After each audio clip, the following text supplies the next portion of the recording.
afternoon to all the esteemed faculty and all the esteemed people who are there on board to listen to the presentation. Let me see if I can share my desktop.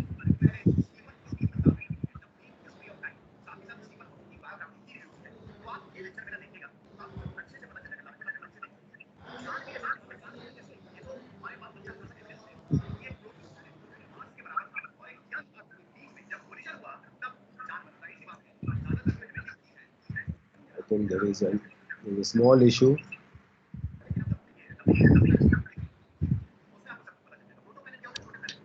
Sir, do you have any issues regarding sharing your presentations over there? Yeah, it looks. Yeah. So, General Joshi, what you can do is please send your PPT to send your PowerPoint presentation to me on the email now itself. Can So you that see I it will now? run your presentation from here. Can you see it now? Is We can only see you. okay? Okay. You have to share screen, no? Yes. I'm the sharing the desktop. Just a minute. So if you have the final presentation with you, you can just email me. I will just present it over here on your behalf. Okay. Let me do that. Yeah, please do that.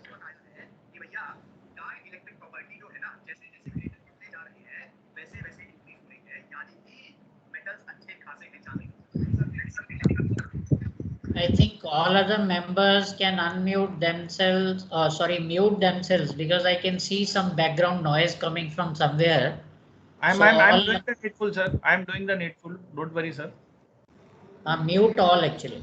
Yeah, I'm doing that. Actually, mute all will mute you, me, and General Joshi also. So No, only then give him permission, no? Then afterwards, yeah, I have already done it. I think now there is no disturbance and yeah.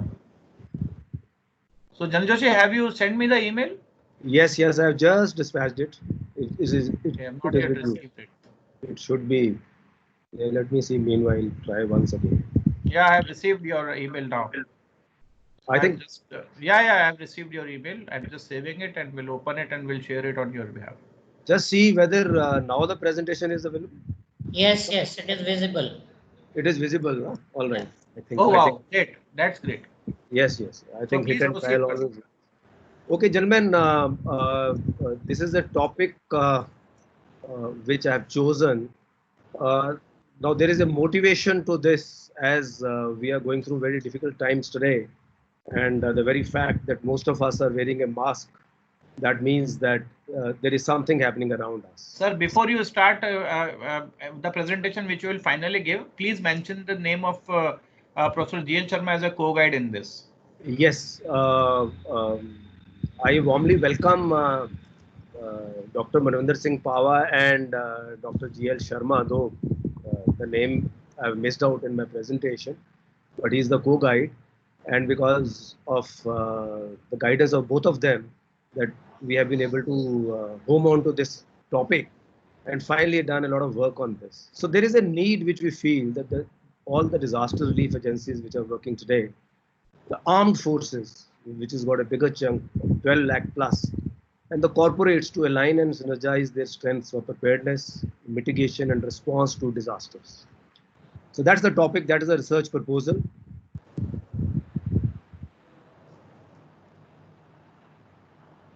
I will just cover the background.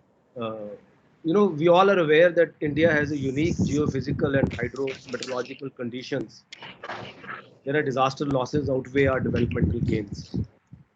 And the frequency and intensity of disasters has increased as ever due to intervention of humans because of ecological degradation. The disasters which are striking now are more intense and they are occurring more frequently. Also, our emphasis is on disaster rescue and relief with little work done on disaster mitigation. As we say that our approach to the whole thing is reactive in nature. And there is not much proactive work which goes into this. we also seen our response to the pandemic COVID-19 is mostly reactive. It has been reactive, and we are still learning and still reacting to everyday revelations which we are getting. The defense forces, in case of any disaster, they get involved in disaster relief in a big way because of our large presence, because of our presence in various regions. It's a trained force, it is a disciplined force which can be employed, and we have been traditionally been employed on disaster relief operations. But formally, if I have to say mention, it's an arrangement which is worked out with the civil administration that we are called, but the armed forces as such, they don't have formal tasking for this. Now, as far as the corporates are concerned, now that's another entity which do chip in post-disaster for relief and assistance. But there is no central direction, it's mostly on volunteer basis. And there is no formal arrangement or a structure which exists for their participation. The leeway is left to the corporates in what way, to what extent, how they want to, and how much resources they want to commit. So there is no hard and fast, there is no scale which is left. So there is a need, which I found, that there is a need to synergize our efforts of the defense forces, the NDRF, that is National Disaster Relief Force, the state administrations, and the corporate houses for effective and meaningful disaster mitigation and response. I will focus and I will emphasize the word mitigation, the response as it is we are doing. So how did the whole thing evolve as far as the India is concerned? I mean, prior to 1999, there was no formal structure for disaster management. It was only in August 99 that there was a high-powered committee which was set up for disaster management. And the post-earthquake of Gujarat earthquake in 2001, the National Committee was finally set up to prepare a disaster management plan. And in the 10th five-year plan, which started from 2002 to 2007, first time there was a chapter on disaster management was added. So that is the time when we got first sensitive to this very, very major phenomena which affects life of each and every individual or citizen of India. Then finally, the Disaster Management Act was finally enacted on 23rd December 2005. That is the time when NDMA, that is National Disaster Management Authority, was also formed. The National Policy on Disaster Management was promulgated in 2009. And the first National Disaster Management Plan, that is NDMP, was launched in 2016, 11 years after the Act was enacted. And the latest plan has been reviewed till 2019. Now, as far as the research area, when we were researching that what exactly is available, there is a comprehensive documents which are available on making the country self-reliance on disaster management. There are a lot of people who have written, there are a lot of policy documents now have been prepared since 2005. Basically, the focus, they gave out plans for building India's capability and capacities with major focus on raising of NDRF, that you raise a force which will act. But what has been raised in last 15 years since NDMA is just 12 NDRF battalions with a strength of almost 1,000. Now, are they in a position to cover the length and breadth of the country? Now, that's a question which we will answer by and by. Also, we found that the main thrust was on natural disasters. And the areas which have not been adequately covered is preparedness and mitigation aspects of disasters. Our response only begins once the disaster strikes us. So we are not preparing ourselves adequately. And just to confirm, am I audible to everyone? Yes, sir. Yes, yes. Please continue. Okay. So also the focus is not on non-natural and man-made disasters. Now the situation which we are facing today in contemporary time, in today's time, COVID-19, is a disaster which has come to us. I mean, by now I think the sense of the house says that it's not a natural one. Probably somewhere it has happened because of actions by few of us. So the focus has to be on these kind of disasters, like there was a gas leak recently in a couple of places. So these are the kind of disasters, that is chemical, the biological, which are going to be seen by us more and more in the foreseeable future. But are we preparing for it? We found that we are not adequately covered for these. Also, the role of armed forces and corporates for disaster management and mitigation there is a lot of ambiguity in what kind of role and how will they participate. And of course, there is utter lack of synergy. There is no synchronization at the moment. So each agency comes into play as and when they are called for, and they act as per the local requirements. But there is no central direction or synchronization that is there. As far as the literature which is available and which we also studied on the research, there are a couple of documents, there are few documents rather. Disaster Management Act of 2005, a very comprehensive document. There's a National Policy on Disaster Management of 2009, then National Disaster Management Plan of 16 and 19. The states have reviewed their disaster management plans recently. There is a Ministry of Home Affairs handbook on role of corporate sector, but that covers very outline. And it also makes a mention that traditionally we have been reactive in our approach and there is no proactive action which has been taken so far. UN also published a book which says no risk, know your risk, and all these cover disasters adequately. However, most of the coverage and the focus has been on natural disasters, including efforts to rehabilitate and reconstruct, that is, the post-disasters. So there is a very limited research and literature which is available as far as we are concerned on mitigation of natural and man-made disasters. What is our preparedness to handle disasters in terms of equipment, in terms of training? Were we prepared even to a little bit of percentage when pandemic struck us, or we started there and then? What is the role of Indian Armed Forces? We are a large force, 12 lakh army, almost 50% deployed on the borders and 50% in peace areas, training for the ultimate task. But what we can contribute a lot in the nation building. This is one of our jobs to do. And other than our training, we can always participate in disaster management as far as the mitigation and preparedness is concerned. What are the corporates doing? What is their role? What we have seen that, in the last about a decade plus, the Indian corporates are taking the shape of multinationals. They're becoming bigger and bigger, but they are not being tasked adequately to this very important aspect, which is service to the nation. And finally, once we have defined the role of everyone, there is a need to synchronize the participation of all these agencies. So there is a central direction so that everyone works with one goal, that is, we are prepared, we have done enough work towards mitigation, and as and when the disaster strike, there is a central policy or there is a central direction so that our reaction is well prepared and well thought of. It's not that we are just waking up one day being woken up by a disaster. So when I come to the statement of the problem, to define it further, we haven't made significant progress as far as the mitigation of disasters, despite all these government policies. Indian Armed Forces, we are immediate responders. How? We are not the first responders, but we are immediate responders because the nearest army unit happens to, if there is a requirement of a flood relief, the army unit which is nearby will invariably go for flood relief purposes. But the Disaster Management Act of 2005 does not specify any role or tasking for defense forces, though it says that every department should build capacities in Article 36. But there is no clear-cut role.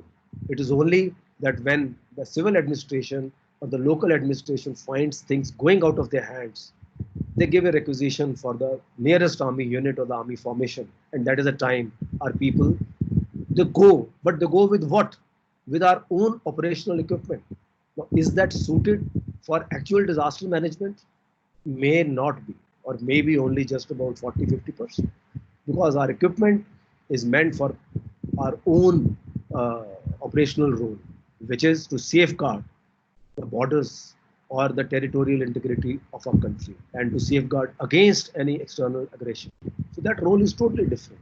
The role for this kind of an employment is totally different. So there is a need to clear this ambiguity and bring a little more light on this. Then next issue is the corporates. As I've said, they get involved post-disasters through their corporate social responsibilities. The funding has been laid down. Every corporate, spends about 2% of its fund, but the contribution is very limited towards their preparedness and mitigation. I would say it's a token participation, just to get the corporate in the limelight that we were also there. So there's not a formal tasking to these corporates, and I say the size of the corporates is increasing. I will come to it a little later. Then there are NDRF battalions which have been raised. There are 12 of them raised. There more will be raised in the time to come. They are extremely well equipped to the tooth, but they're very limited in numbers to cover entire country. And many a times it has been felt that they are not enough. So that's how invariably the civil administration has to call for the armed forces and any other help, whether it is from within the borders or internationally, is always given a welcome that you can come and help us out, especially in bigger disasters like tsunami, like cyclones, like earthquake. These are the bigger ones, which are natural ones. But for other disasters, which we have just covered, the man-made, they are not enough. CBRN, that is chemical, biological, radiological, and nuclear threats.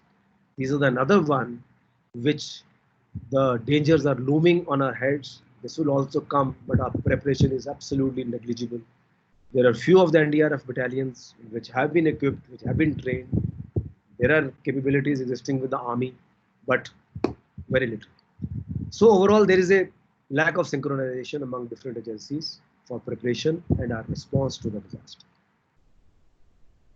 So when I come to the statement of the problem, that there is a need to synergize participation of disaster relief agencies, armed forces, and corporates to attain synchronization and also leverage everybody's capabilities and capacities towards preparedness, mitigation, and disaster relief operations. Then only we can do justice to our responsibilities and help out the masses, and not get into a situation what pandemic has thrown in front of us.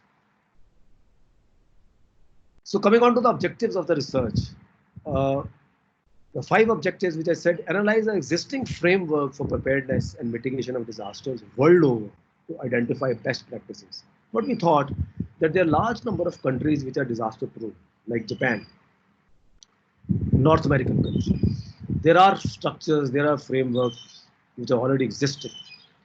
There are people who are already working before the disaster strikes. There are best practices. So we want to study that, analyze that, and see what can be taken out of those.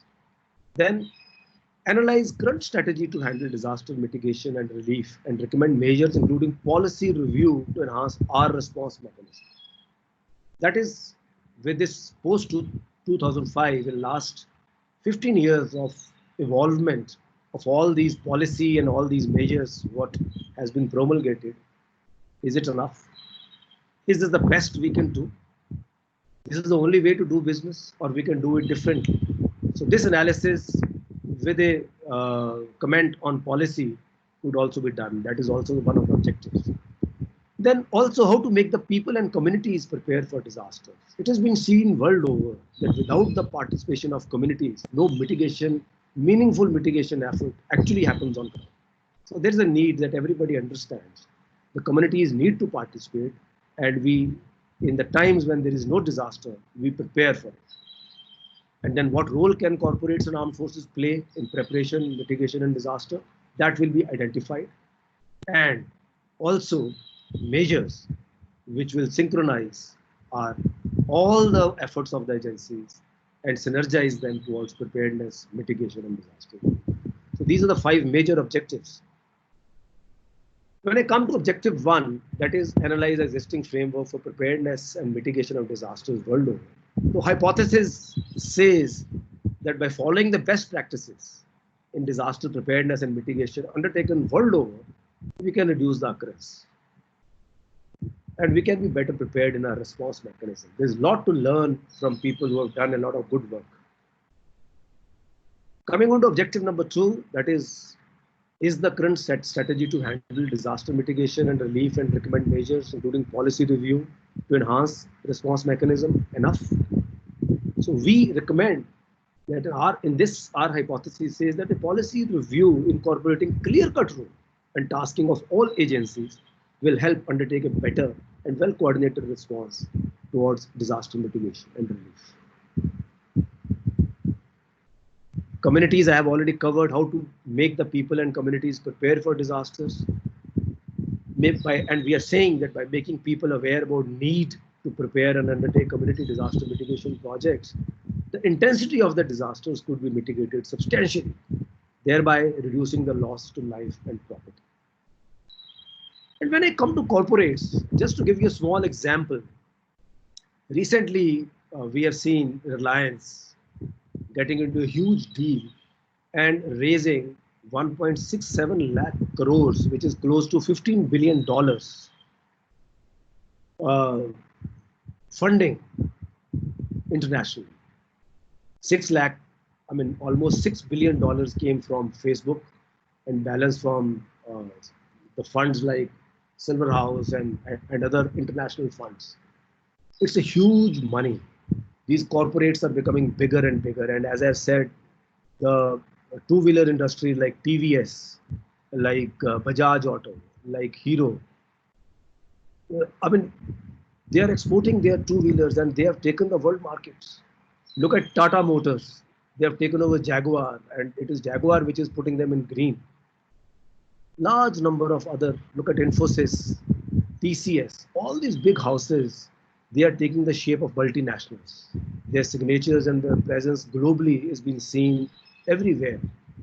This pandemic has also given us that the models, the European models and the American model is collapsing.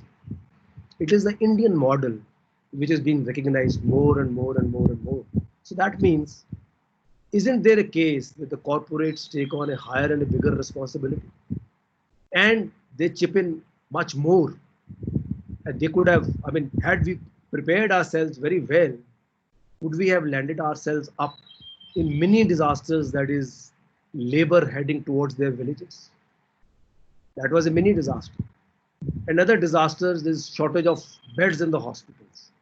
Like China produced, they raised a hospital of almost 2,000 beds in just about 10 days. We have done it now.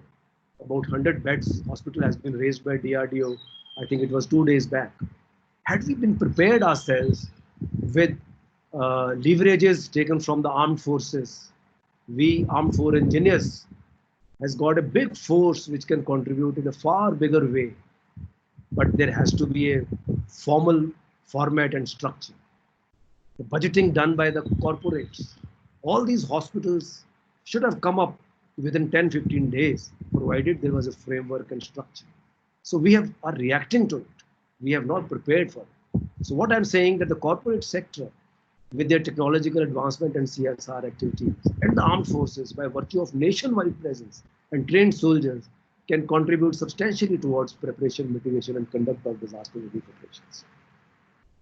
And finally, of course, what I'm saying is, how can the efforts of various agencies be synergized or synchronized? So the focus has to change, the objectives have to change. So our hypothesis says that the focus and the objective of the government, the disaster relief forces, the armed forces, and the corporate houses, if synchronized, can result in early and efficient implementation of disaster management plan, resulting in better disaster management, lesser damage to life and property, and far more proactive response to our masses. That is what is expected from them. Now, what will be the significance of this research? A number of points I've already made so far, but I would say it would give out actions required by various agencies to make people and communities prepare and undertake disaster mitigation projects. We need to identify these projects in the areas which are disaster prone.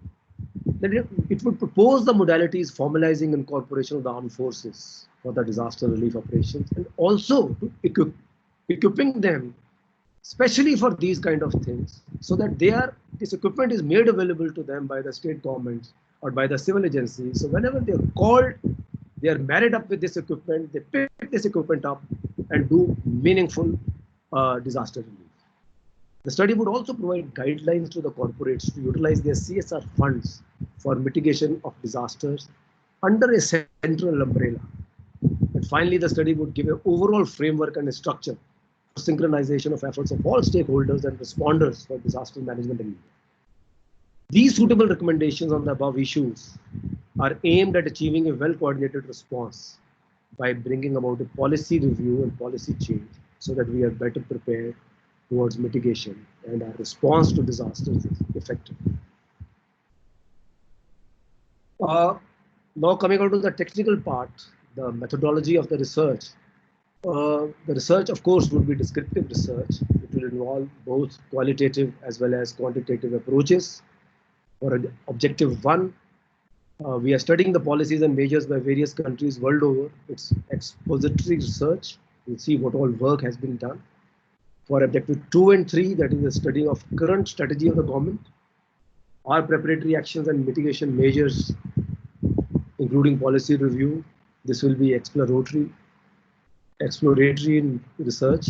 We like to explore that what all has been done. Then coming on to objective 4, that is identification of capabilities and capacities of corporate houses and armed forces.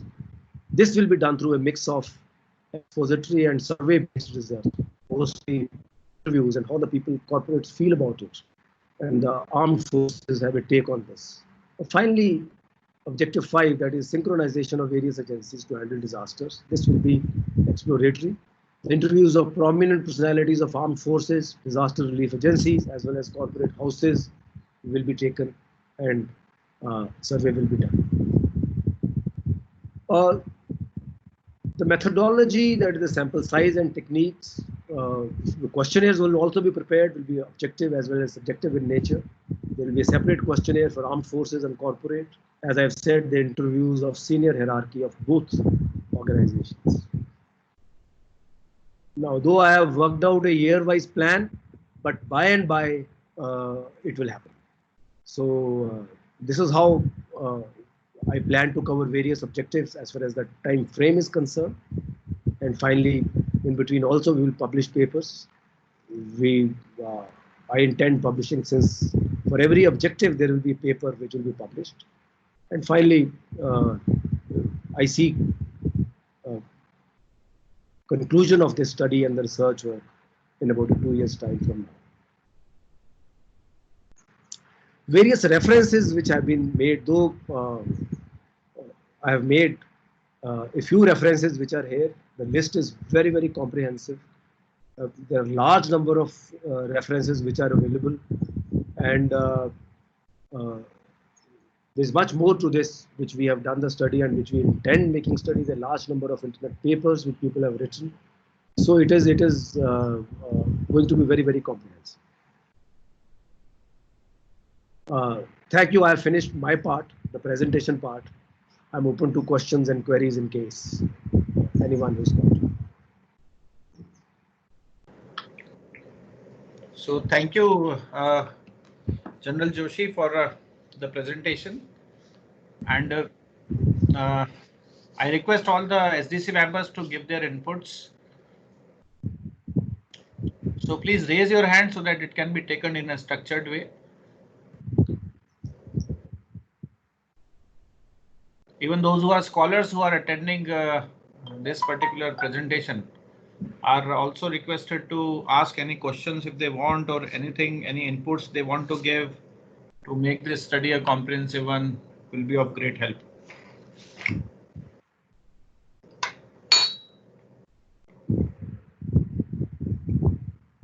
Okay, should I ask by name now, please?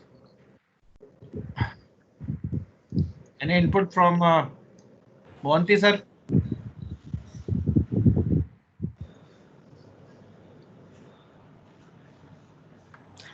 Hello, sir. Sir, please continue, sir. General Joshi, he is saying hello to you. Yes, sir. Yes, sir. I'm waiting to hear from you, sir. Please go ahead.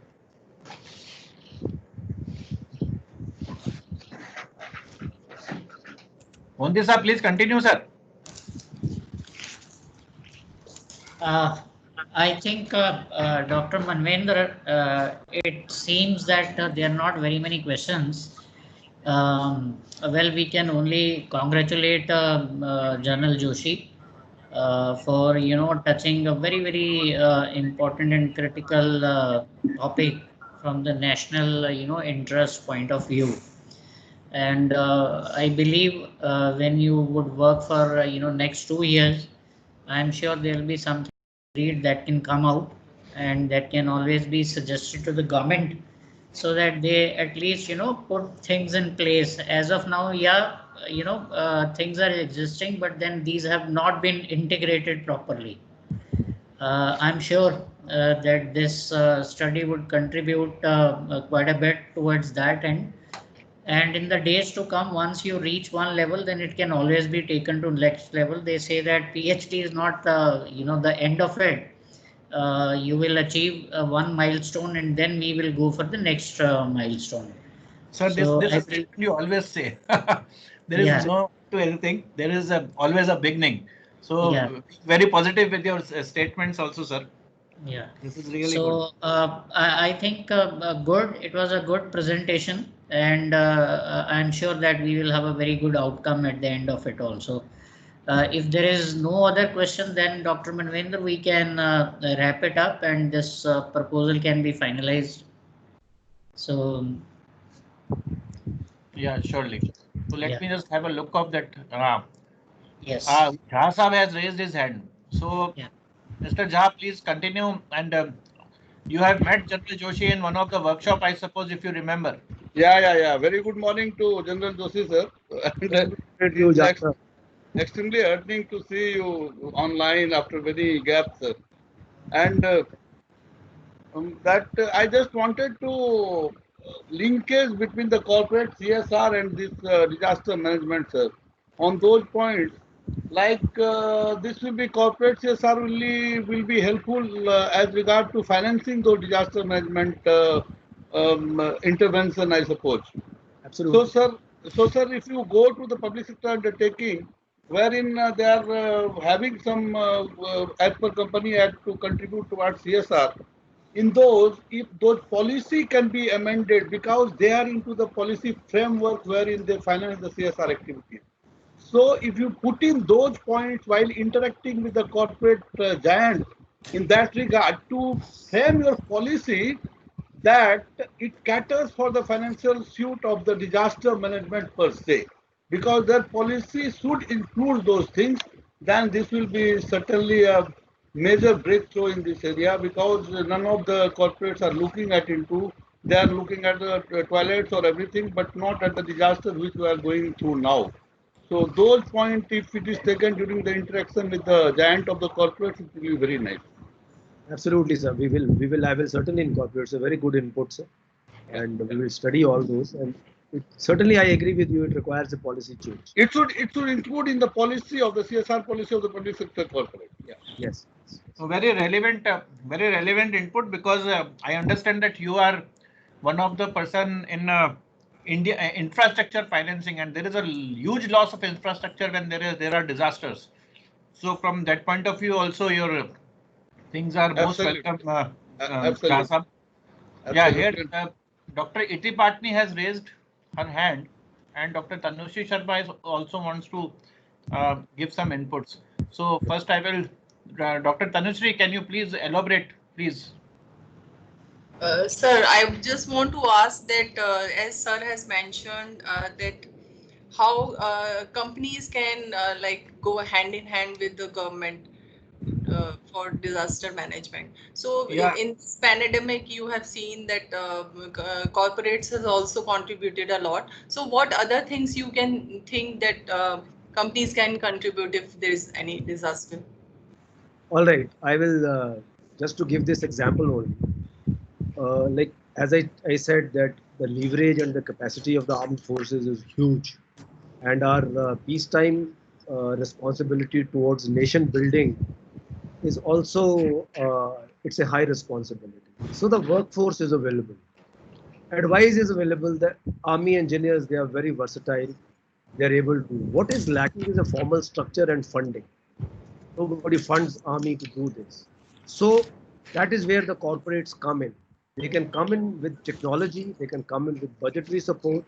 So before this pandemic has struck, let's say, I mean, something else was coming and we were prepared for it. Like, I mean, in case the capacity existed with the army that in case tomorrow the need arises, we would convert a stadium or auditorium or a five-star hotel into a 500-bed hospital. We can do it in case equipment and everything is available. We can do it in just 72 hours. But then everybody was trying to fend for himself in this stage. There was no collective response to this. So this is what is the experience now in 5 months' time. Also, uh, like you must have also heard so many stories. We don't have enough beds in the hospital. The normal patients, I mean, they are denied entry into the hospitals. The hospitals are already overflowed. There are not enough cremation grounds and burial spots. We have seen what's happening in Europe, what's happening in US. Can't we prepare for all this beforehand? We are a big country and there's no dearth of money here. What is dearth is synchronization and the coordination. So that's how I feel. That's where the corporates can come in. They have to be made responsible. Yeah. Okay. Actually, Dr. Tanushree, what actually was the point over here was that there is a, you might be knowing that there is, particularly for CSR, when we started, there was no plan, no nothing. Now there is an act that companies have to contribute 2% of their annual profit if they have certain, if they cross certain threshold from the point of view of capital, profits, and turnover. So there is a law now for that, but there is no particular law regarding the contribution from the corporates in case of pandemic. Actually, what we are saying is that here there cannot be any law for contributing for the pandemics every year from the profits, but there should be something in writing, or you can say it should be you can say scheduled, that there has to be some contribution from the corporates also, from the point of view of certain law should be there in order to do certain things. So that is, so GL sir, you are having some input, sir, please. Yeah. This is what I'm saying. When we started that, General Joshi is going to go in this direction, Yes. CSR and disaster management. This pandemic was not in the picture at all. Maybe it is now something fresh. So we are saying that this is another disaster and all that. But then there are a lot of other disasters which keep happening. Somewhere landslide, somewhere floods, somewhere earthquake, and all those problems. So idea is this, that like what General Joshi stated, that there is a trained manpower which has that kind of willpower to jump into anything what comes in their way, but it requires funding. The funding cannot come from government. The funding is available with these corporate houses, so which they can basically give towards this. Another thing what he is also going to address is that we already have that national disaster relief force. So now the people have to be trained for various kinds of disasters and all that. So these are the 2-3 objectives which is going to be looked at through this study, that how we integrate all these 3 entities which are differently available, and bring this energy so that the output is much more better than what we are doing here in bits and pieces. So this is it. Not only pandemic, but anything to do with any kind of disaster, like what I stated, right? It means it will cover both the man-made disasters also, like this Yes. pandemic, and also the natural disasters in which man is having no hand at all. Absolutely. So in any of the situations, this will be helpful, sir. You are very correct. Yes. Acha, Dr. Iti, you wanted to say something? One more question, sir. Yeah, ma'am, please continue. Sir, I want to say that we can make many acts or we can make law, etc. for it. But don't you feel that it's governance that matters a lot? We can make law, but whether it is applicable in proper way, it depends on governance. I agree with you 200%. It is the governance finally which has to enforce this. But a law binds the corporates. They are bound by law in case it is promulgated and it is given in that form. At least it will make a beginning. I mean, I would go to the extent that the corporates have enough capacity to do this good work. Now, at the moment, what they are doing, but they are doing it on voluntary basis. There is no central direction to them that in what field they will be working. In case somebody can work out, and all these corporate houses, I agree with you, it has to be implemented. What we lack compared to other countries in the enforcement. So that needs to be strengthened. I agree with you. But I'm sure the moment you involve army, the part of enforcement will all automatically happen. Thank you, General Joshi. GL sir, do you have any other things to contribute, sir? No, if we contribute everything now, next time nothing will be left. So let him go one by one. If others do not have any question, then we can, Actually, your name was blinking, that's why. Yeah, and others also, right? Fine. So, any other inputs from anyone else? छड़ दे हो गया. So I think thank you very much, Janak Joshi. I would sign off, and Manvendra, you can take it forward if required, right? Yeah, surely, sir. Thank you. And we are also signing off. So let us resolve that this particular presentation is taken as a proposal and is well accepted, and the things will be improved whenever it will come in the picture. And sir, you have to prepare the minutes, and even it will be. I understand you have resources to get it prepared, but I would recommend if you prepare it yourself so that it will be helpful for you also, and for everyone else too over here too, so that we will be able to gather the information. So whatever inputs are being given over here will be incorporated in the minutes, and finally we resolve that your proposal is accepted as such. Yeah, only we will work out in shortening the heading. That we will see how it is to be. That will work. It will be on the same philosophy. But we will see that it the becomes language of little hypothesis concise. is also to be corrected, sir. Some correction is needed in the language of hypothesis also, that we will do. Otherwise, your research is totally qualitative. So there is not that much question of having the hypothesis as such to be proved or to be taken as such. So thank you, sir. Thank you, GL Sharma sir, and thanks to all the members of the SDC. So we are having one more SDC after this. So please be with me, और you can say थोड़ा सा break लेंगे और break के बाद में वापस से हमारे साथ बने रहिए. So that Manvendra sir, I would just like to add one thing. Just I'm saying. Priyanka ji, हाँ, yeah. Hello everyone. I just want to say it's a wonderful exercise that you have done, and it's wonderful to see at that present scenario where we can know how as citizens we can contribute. I think it's a wonderful research, and looking forward to more. I'm say more into it. So all the best, sir. Thank you, Priyanka. Priyanka is our PhD coordinator, so a concluding remark from her was must. Thank you. Thank you, what Priyanka, I feel it's really very interesting. Yes, all the best. Thank you. So signing off with this, and I'm just saving the recording. The recording will be available to you